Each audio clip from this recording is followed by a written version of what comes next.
Bonjour, Karine Moutelli, hypnothérapeute, coach de vie, énergéticienne. Nous allons voir aujourd'hui comment augmenter son taux vibratoire. Alors, qu'est-ce que le taux vibratoire? Eh bien, comme nous l'avons vu, c'est une mesure permettant de déterminer le niveau d'énergie subtile dégagé par un objet, un lieu ou un être vivant. Chaque chose dans l'univers vibre à une fréquence donnée, car ces choses sont composées, nous sommes tous composés de molécules. Mais il va y avoir aussi les émotions et les états mentaux qui peuvent influencer notre taux vibratoire. Et nous allons voir aussi que notre environnement direct, ainsi que toutes les énergies autour, que ce soit d'autres personnes, des lieux, des maisons et autres, ont une incidence sur notre taux vibratoire. On dit en général que plus le taux vibratoire est élevé, plus nous sommes en harmonie avec le monde, l'univers, et que cela se ressent dans notre vitalité, dans notre santé. Donc comme tout dans l'univers dispose de vibrations énergétiques, qu'on peut mesurer d'ailleurs soit en unité bovis, en UB, ou alors en fréquence, en Hertz. Certains outils comme le pendule ou l'antenne de Lecher peuvent me permettre de mesurer les vibrations. Grâce à ces derniers, les vibrations subtiles peuvent être détectées et il est possible donc d'évaluer le taux vibratoire d'un humain, d'un objet, même d'aliments, de plantes. Donc les vibrations peuvent être divisées en deux catégories. Les basses fréquences vibratoires et les hautes fréquences vibratoires. Je vais commencer par les basses, tout ce qui fait descendre votre taux vibratoire. Et on va retrouver en premier lieu les émotions négatives, comme l'anxiété, la colère, la peur, le stress. Tout cela ont des effets néfastes et dévastateurs sur notre physique, notre mental et notre spirituel. Et cela peut engendrer donc des blocages, des obstructions dans notre champ énergétique, ce qui peut amener donc des répercussions sur la santé physique, psychique et physique. Mais aussi, comme nous l'avons vu lors de la loi d'attraction, les mots utilisés, les pensées ont une puissance vibratoire. Ainsi, un langage où on utilise des mots comme « c'est mortel »,« c'est affreux »,« c'est catastrophique »,« c'est horrible » peuvent influencer notre taux vibratoire. Et le ton aussi sur lequel, évidemment, nous le disons, s'il est stressé, menaçant, pleurnicheur, peureux, bref. Va s'ajouter aussi les aliments que l'on donne à manger à notre corps, donc tout ce qui est cuit, mort, plutôt viande rouge, et tout ce qui est plat industriel. Les fréquentations rentrent aussi en ligne de compte. Fréquenter des individus qui jugent, critiquent, se plaignent sans cesse, abaisse le taux vibratoire. Les conflits, eux aussi. Puis autour de nous, il va y avoir les informations anxiogènes. Les films, les séries portant sur des sujets noirs, crimes, viols, les lectures, les infos télé, les réseaux. Tout cela aide à garder une ambiance anxiogène. Laisser aussi son ego uniquement aux commandes annule aussi l'intuition qui peut nous aider à garder notre taux vibratoire élevé. Des loisirs violents, les musiques et leurs fréquences, un travail peu épanouissant, en effet, aller à contre-pied au boulot ou quelque part où il y a des conflits professionnels n'aide pas à notre taux vibratoire. Bref, comme vous pouvez le voir, il y a beaucoup de choses qui rentrent en compte et qui fait abaisser notre taux vibratoire tous les jours. Parlons maintenant de comment fait-on monter notre taux vibratoire grâce aux fréquences hautes. Eh bien déjà, cultivons les émotions positives, la joie, l'amour, l'enthousiasme, la gratitude. Toutes ces vibrations ont des effets bienfaisants sur notre être et permettent aussi d'atteindre on va dire une conscience plus élevée. La méditation permet de calmer le mental.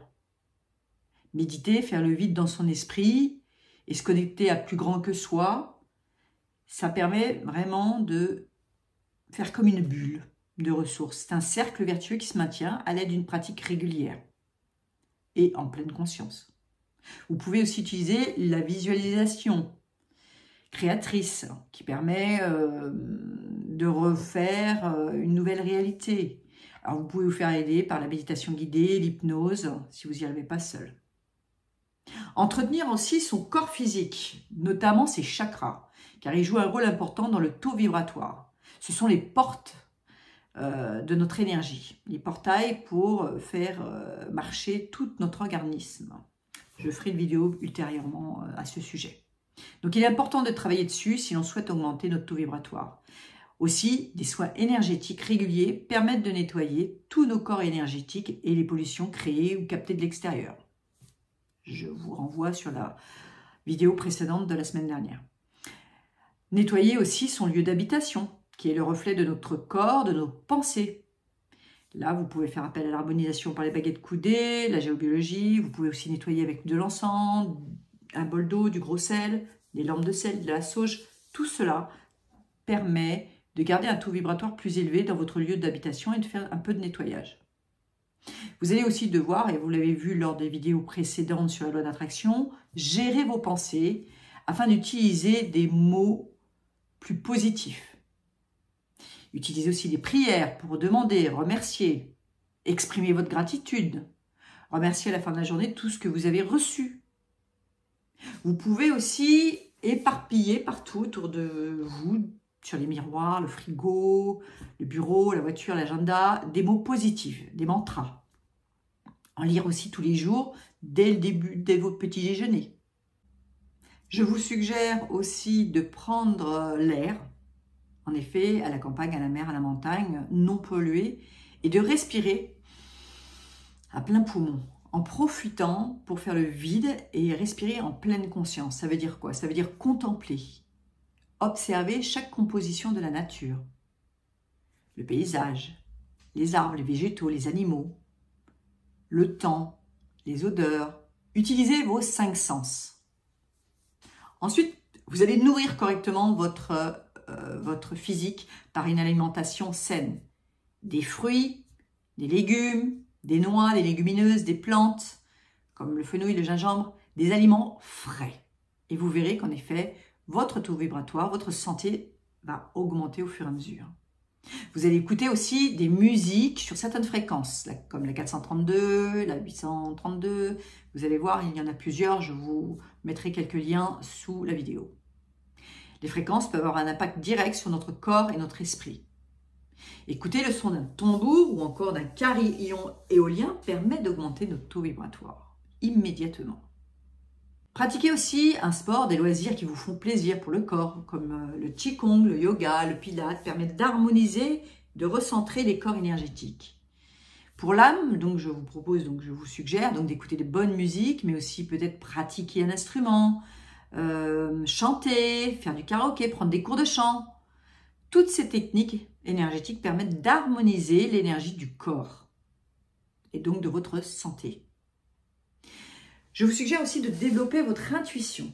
La pratique régulière permet de développer et de mieux ressentir ainsi l'énergie des autres. Vous pouvez, pendant la méditation, faire de l'écriture intuitive, de la canalisation, channeling. Vous pouvez aussi utiliser votre intuition pendant les courses, en laissant votre première pensée vous aider. Fréquenter des boutiques ésotériques afin de trouver des objets susceptibles d'élever votre fréquence. Dénicher des bijoux, des livres, une œuvre d'art, qu'importe. Laissez-vous porter. Et avant d'entrer, demandez à vos guides, par exemple, de montrer l'article qui vous aidera à élever votre vibration par le simple fait de le posséder. Prenez cet objet dans vos mains pour voir ce qui vous inspire. Ça peut être un pendule, ça peut être un bijou, ça peut être un objet quelconque, qu'importe. Afin aussi d'augmenter vos taux vibratoires, je vous suggère de travailler aussi sur vos blocages, vos mémoires karmiques. Donc là, il faut aller voir un praticien en soins énergétiques ou en rééquilibrage énergétique qui va vous permettre donc d'augmenter vos taux vibratoires. Donc il en existe de nombreuses pratiques existent pour s'occuper de ces blocages. Constellation familiale, hypnose régressive, libération karmique, reiki, magnétisme, kinésiologie, etc., etc. Toutes ces techniques sont complémentaires des unes des autres et ont des approches différentes, mais vont dans le même sens. Et le pouvoir bénéfique de ces techniques permet un rééquilibrage énergétique de la structure du corps et l'harmonisation de l'énergie vitale. Je vous suggère aussi de développer votre spiritualité. Spiritualité, ne pas confondre avec religion. Dans la religion, il y a de la spiritualité, mais l'inverse n'étant pas forcément vrai. D'accord?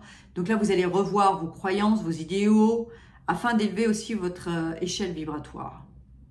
Lire sur le sujet, assister à des conférences, écouter des personnes spirituelles et laissez vous ouvrir à d'autres possibilités que ce que vous croyez jusqu'à maintenant. Fréquenter aussi des personnes à haute vibration supérieure permet d'élever votre fréquence vous-même. Et vous apercevrez au fur et à mesure, grâce à la loi d'attraction, que vous allez attirer de plus en plus de ces personnes dans votre vie et que vous allez quitter progressivement les personnes qui ont des fonctionnements plutôt critiques et négatifs. Vous attirez dans votre orbite des gens avec le même taux vibratoire que vous et vous pouvez apprendre de ce qui contribuera d'ailleurs à élever votre vibration. Fréquentez aussi des lieux à haute vibration énergétique. On en trouve plusieurs sur Terre, certaines zones qu'on appelle des vortex énergétiques et qui émettent d'importantes quantités énergétiques électriques, magnétiques, électromagnétiques. Exemple, le Mont Saint-Michel. Mais il en existe plein, comme les menhirs, les dolmens, certaines fontaines, certaines églises. Bref, tout ça, ce sont des lieux à haute vibration. Vous devez donc reprendre votre pouvoir, s'accepter aussi que vous êtes pleinement responsable de votre vie et quelles que soient les circonstances, vous avez toujours la possibilité de choisir de faire différemment. C'est donc surtout prendre conscience qu'à chaque acte, chaque mot dit, lancé, il y a forcément des conséquences. Une autre résultante de prendre conscience que vous êtes responsable de votre vie, c'est que personne ne pourra faire à votre place votre bonheur. Aussi, prenez bien soin de vous. Apportez-vous ce qui vous fait plaisir vibrer. N'attendez plus de l'extérieur que cela arrive. Et surtout, le plus important, c'est de faire au mieux. Et si vous vous occupez correctement de vous, alors vous pourrez vous occuper correctement des autres. Car il va falloir apprendre à chacun des uns des autres. Et nous élèverons ainsi notre taux vibratoire et notre croissance. Pour mesurer votre taux vibratoire, je vous suggère de tenir un journal de bord et de prendre l'échelle de Bovis ou le cadran de Bovis et voir à combien vous vibrez à l'aide d'un pendule. Et vous reprendrez ce taux vibratoire dans quelques temps. Une fois que vous aurez commencé vos exercices de méditation, de gestion des pensées, etc. De noter dans votre carnet les bonnes actions, les beaux mots, les bonnes pensées de la journée, les messages que vous avez reçus, que vous avez pu voir en synchronicité, les heures miroirs, les affichages, les chansons répétitives. Essayez de voir un petit peu ce qu'on vous envoie, ce que la vie vous envoie. Il vous tend comme petit clin d'œil. Vous pouvez utiliser aussi des supports comme les oracles, les tarots. Vous pouvez aussi créer vos mantras comme « qui ne tente rien à rien »,« je réussis tout ce que j'entreprends »,« le monde est mon école »,« la vie est un jeu de rôle ». Apprenez aussi quelque chose de nouveau tous les jours, afin de stimuler votre intellect et de vous enrichir personnellement sur différents plans. Cela me permet aussi une meilleure compréhension de vous-même et des autres et du monde dans lequel vous vivez. Gardez la curiosité d'un enfant. Faites comme si vous redécouvriez toute la vie. Et voyez, testez-vous sur ce que vous aimez, ce que vous n'aimez pas, ce qui vous insupporte. Quelles sont vos croyances, vos certitudes, vos réactions? Devenez l'observateur de votre personne et expérimentez diverses situations. Notez comment vous agissez, comment vous réagissez. Si vous souhaitez aller plus loin, je vous suggère aussi la numérologie, les annales akashiques, l'hypnose régressive, un médium, bref. Tout cela n'est qu'expérience et toutes ces expériences vous aideront à mieux vous connaître et à élever votre conscience et votre taux vibratoire. Et quelles que soient vos croyances de départ, sur les différents sujets qui vous sont proposés, laissez une porte ouverte au possible, à d'autres croyances différentes des vôtres. Et ça permettra donc une meilleure tolérance, de la compassion, de l'empathie et donc de l'amour envers l'autre. Il existe d'autres exercices et d'autres manières encore supplémentaires d'augmenter son taux vibratoire. Je vous ai donné principalement ce que j'ai déjà expérimenté. À vous de faire vos expériences et de voir les conséquences, les résultats sur votre vie. Je vous remercie pour votre écoute. J'espère vous avoir donné des pistes de réflexion et d'expérimentation pour élever votre taux vibratoire et donc votre vitalité globale qui agit sur votre santé. Plus votre taux vibratoire est élevé, moins vous serez impacté par la maladie ou les virus, quels qu'ils soient, car tout est vibratoire, je vous le rappelle. Il y a des études qui ont été faites dessus. J'essaierai de vous mettre les liens en dessous de la vidéo. Je vous remercie encore pour votre écoute. Je vous souhaite une très belle semaine à vous et à très bientôt. Merci encore et n'hésitez pas à liker, partager, me mettre un commentaire. Et si vous avez besoin d'une aide dans ce domaine, n'hésitez pas à me contacter ou à prendre rendez-vous sur le site internet. Merci, à très bientôt.